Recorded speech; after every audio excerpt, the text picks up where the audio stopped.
Hi hello ನಮಸ್ತೆ, ನಾನು ಚೈತ್ರ. ಯಾರೆಲ್ಲ ಸಬ್ಸ್ಕ್ರೈಬ್ ಮಾಡದೆ ಹಾಗೆ ನೋಡ್ತಾ ಇದ್ದೀರಾ ಪ್ಲೀಸ್ ಸಬ್ಸ್ಕ್ರೈಬ್ ಮಾಡ್ಕೊಳ್ಳಿ. ಪಕ್ಕದಲ್ಲಿ ಕಾಣ್ತಿರೋ ಬೆಲ್ ಐಕನ್ನ ಪ್ರೆಸ್ ಮಾಡಿ ಆ್ಯಂಡ್ ಆಲ್ ಅಂತ ಕೊಡಿ. ಇವತ್ತಿನ ಟಾಪಿಕ್ ಬಂದುಬಿಟ್ಟು ಇನ್ನೇನು ವರಮಹಾಲಕ್ಷ್ಮಿ ಹಬ್ಬ ಬಂತು ಅಲ್ವಾ, ಕಳಶದ ಕಾಯಿಗೆ ಅಲಂಕಾರ ಮಾಡೋದನ್ನು ಹೇಳ್ಕೊಡ್ತೀನಿ. ಕಾಯಿಗೆ ಮಣ್ಣಿಂದು ಅಥವಾ ಬೆಳ್ಳಿ ಮುಖವಾಡನ ಇಡ್ತಾರೆ. ಆ ಎರಡು ಮುಖವಾಡ ಇಲ್ಲ ಅಂತ ಹೇಳಿದರೆ ಏನು ಮಾಡಬೇಕು ಹೇಳಿ? ಏನಿಲ್ಲ, ಸಿಂಪಲ್, ನಾನು ಹೇಳಿಕೊಡ್ತೀನಿ. ಮೊದಲಿಗೆ ಕಾಯಿ ತೊಗೊಂಡು ಮೊದಲಿಗೆ ಅದರ ಮೇಲಿರೋ ನಾರನ್ನು ತೆಗಿಬೇಕು. ಹಾಗೆ ಕ್ಲೀನ್ ಕೂಡ ಮಾಡ್ಕೋಬೇಕು. ನಾನೇನು ತೋರಿಸ್ತಾ ಇದ್ದೀನಲ್ಲ ಇದೇ ರೀತಿಯಾಗಿ ಕ್ಲೀನ್ ಮಾಡ್ಕೊಳ್ಳಿ. ನೆಕ್ಸ್ಟ್ ಬೌಲ್ಗೆ 2 ಸ್ಪೂನ್ನಷ್ಟು ಅಥವಾ 3 ಸ್ಪೂನ್ ನಿಮ್ಗೆ ಎಷ್ಟು ಬೇಕೋ ಅಷ್ಟು ಅರಿಶಿನ ಹಾಕ್ಕೊಂಡು ಸ್ವಲ್ಪ ನೀರನ್ನು ಹಾಕ್ಕೊಂಡು ಕಲಿಸ್ಕೊಳ್ಳಿ. ತೀರ ಗಟ್ಟಿಯಾಗೂ ಬೇಡ, ಹಾಗೆ ತೀರ ತೆಳ್ಳಾಗಿ ಬೇಡ. ಒಂದು ನಾವೇನು ಬೋಂಡದಿಟ್ಟು ಕಲಿಸ್ತಿಲ್ಲ ಅದಕ್ಕಿಂತ ಸ್ವಲ್ಪ ಗಟ್ಟಿ ಇದ್ದರೆ ಸಾಕು. ಇದನ್ನು ನೀಟಾಗಿ ಕಲಿಸ್ಕೊಂಡು ತೆಂಗಿನಕಾಯಿ ನಾವೇನು ಟೀ ಮಾಡಿ ಇಟ್ಕೊಂಡಿರ್ತೀವಲ್ಲ ಅದನ್ನು ತೊಗೊಂಡು ಈ ರೀತಿಯಾಗಿ ಅಂದರೆ ಕೆಳಗಡೆಯಿಂದ ಜುಟ್ಟಿರುತ್ತಲ್ಲ ಆ ಕಡೆಗೆ ಅರಿಶಿನವನ್ನು ಹಚ್ತಾ ಬನ್ನಿ. ಈ ಅರಿಶಿನ ಕಾಯಿಗೆ ನೀಟಾಗಿ ಸ್ಪ್ರೆಡ್ ಮಾಡ್ಕೋಬೇಕು. ನೀಟಾಗಿ ಫುಲ್ಲು ಹಚ್ಕೋಬೇಕು. ಏನಾಯಿತು ಅಂತ ಹೇಳಿದ್ರೆ, ನಾನು ಇದೆಲ್ಲ ರೆಕಾರ್ಡ್ ಮಾಡಿ ಇಟ್ಕೊಂಡಿದ್ದೆ, ಇದೆಲ್ಲ ಇದೆ. ಇನ್ನೇನು ನಾನು ಡ್ರಾಯಿಂಗ್ ಮಾಡಿಕೊಂಡು ಅದ್ರ ಮೇಲೆ ಪೇಪರ್ ಇಟ್ಬಿಟ್ಟು ಕುಂಕುಮ ಹಚ್ತೀನಲ್ಲ, ಅದು ಆ ಕ್ಲಿಪ್ ಮಿಸ್ ಆಗಿಬಿಟ್ಟಿತ್ತು. ಮತ್ತು ಇವತ್ತು ಅದನ್ನು ರೆಡಿ ಮಾಡ್ಕೊಂಡು ನಾನು ಇವಾಗ ಎಡಿಟ್ ಮಾಡುವಾಗ ನೋಡಿಕೊಂಡೆ ಮಿಸ್ ಆಗಿಬಿಟ್ಟಿದೆ ಅಂತ ಹೇಳಿಬಿಟ್ಟು ಮತ್ತೆ ಅದನ್ನು ರೆಡಿ ಮಾಡಿಕೊಂಡು ಈ ಕ್ಲಿಪ್ನ ಆ್ಯಡ್ ಮಾಡ್ತಾಯಿದ್ದೀನಿ. ನೀಟಾಗಿ ಸ್ಪ್ರೆಡ್ ಮಾಡ್ಕೋಬೇಕು.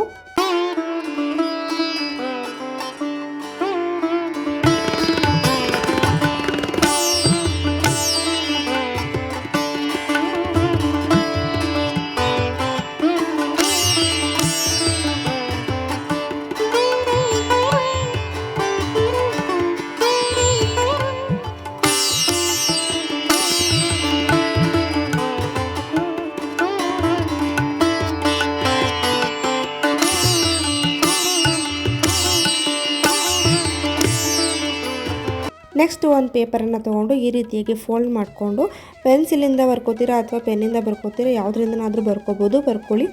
ನನ್ನ ಎಂಡಲ್ಲಿ ಇದೆ, ಸ್ವಲ್ಪ ಸ್ಕಿಪ್ ಮಾಡಿ ಬೇಕಾದರೂ ನೋಡ್ಕೊಳ್ಳಿ. ಈ ರೀತಿಯಾಗಿ ನಾನು ಫಸ್ಟು ಡ್ರಾ ಮಾಡ್ಕೋತೀನಿ. ಆ್ಯಂಡ್ ಫುಲ್ ಲಾಸ್ಟಲ್ಲಿ ಕೂಡ ಒಂದಿಷ್ಟು ಪಿಕ್ಗಳನ್ನು ಹಾಕಿದ್ದೀನಿ. ಯಾವ ರೀತಿಯಾಗಿ ನಾವು ತೆಂಗಿನಕಾಯಿನ ಅಲಂಕಾರ ಮಾಡ್ಬೋದು ಅಂದರೆ ಈ ರೀತಿಯಾಗಿ ಡ್ರಾ ಮಾಡಿಕೊಂಡು ಅರಿಶಿನ ಕುಂಕುಮದಿಂದ ಡ್ರಾ ಮಾಡ್ಬೋದು ಅಂತ ಹೇಳಿಬಿಟ್ಟು, ಬೇಕಿದ್ರೆ ನೀವು ಲಾಸ್ಟ್ ಎಂಡ್ಗೆ ಹೋಗು ಕೂಡ ನೋಡ್ಕೋಬೋದು. ನಾನು ಈ ರೀತಿಯಾಗಿ ಡ್ರಾ ಮಾಡ್ಕೋತಾ ಇದ್ದೀನಿ.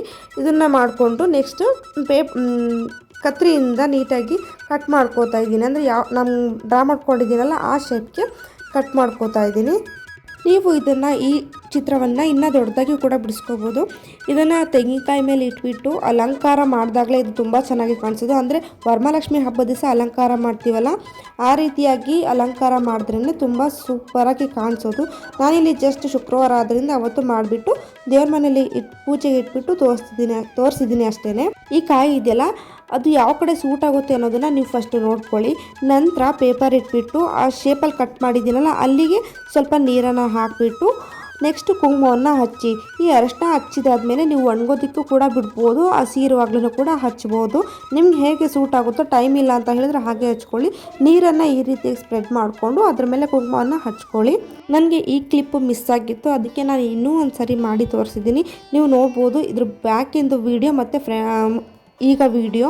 ಈ ಪೇಪರ್ ಎತ್ತಿದ ಮೇಲೆ ಇದರಲ್ಲಿ ಹೇಗಾಗಿದೆ, ಮುಂಚೆ ಮಾಡಿದ್ದು ಹೇಗಾಗಿದೆ ಅಂತ ಹೇಳಿಬಿಟ್ಟು, ಇದಾದಮೇಲೆ ನಾನು ದೇವ್ರ ಮನೆಯಲ್ಲಿ ಕಳಶಕ್ಕೆ ಇಟ್ಟು ಪೂಜೆ ಮಾಡಿದ್ದೀನಿ.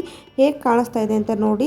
ಇದನ್ನು ನಾವು ವರಮಹಾಲಕ್ಷ್ಮಿ ಹಬ್ಬದ ದಿನ ಸ್ಯಾರಿನೆಲ್ಲ ಉಡಿಸ್ಬಿಟ್ಟು ಅಲಂಕಾರ ಮಾಡ್ತೀವಲ್ಲ ಆವಾಗ ತುಂಬ ಅಂದರೆ ತುಂಬಾ ಚೆನ್ನಾಗಿ ಕಾಣಿಸುತ್ತೆ.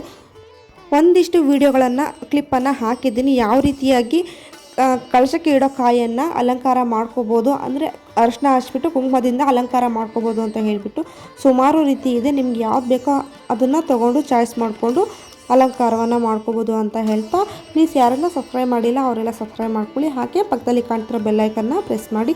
ಹಾಗೆ ಮುಂದಿನ ವಿಡಿಯೋದಲ್ಲಿ ಸಿಗ್ತೀನಿ. ಬಾಯ್ ಬಾಯ್.